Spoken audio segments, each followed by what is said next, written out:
I welcome everyone to my channel, and in this lecture we will solve this question of IIT-JEE Mains Review Package 2. And the question is, a rod has variable coefficient of linear expansion alpha given हमको x upon 5000. X is the distance from one end of the rod.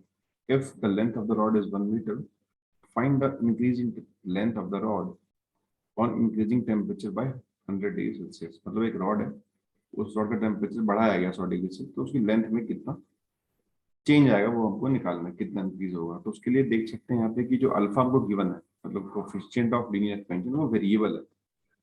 मतलब हमको यहाँ पे integrate करना होगा. वो constant नहीं है, तो मान लेते हैं भाई हम किसी dx लेंथ की बात कर रहे हैं कि भाई इस dx में कितना इलोंगेशन है, ये निकालना है हमको. सो मैं अगर बोलूँ कि elongation in dx and it will be equal to dl is equal to formula होता है l alpha delta t. l के बदले हम बात कर रहे हैं इस dx लेंथ की, तो dx पुट कर देते हैं. अल्फा के बदले पुट करते हैं x अपॉन 5000 और dt चेंज है हुआ है 100 इज इक्वल टू dl. सो ये निकल के आ जाएगा 1 अपॉन 50 x dx. अगर इसको इंटीग्रेट कर लें तो this will be equal to 1 upon 50 x square by 2.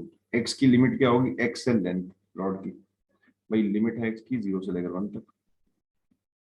So this will be equal to 1 upon 50 into 1 by 2 minus 0 by 2.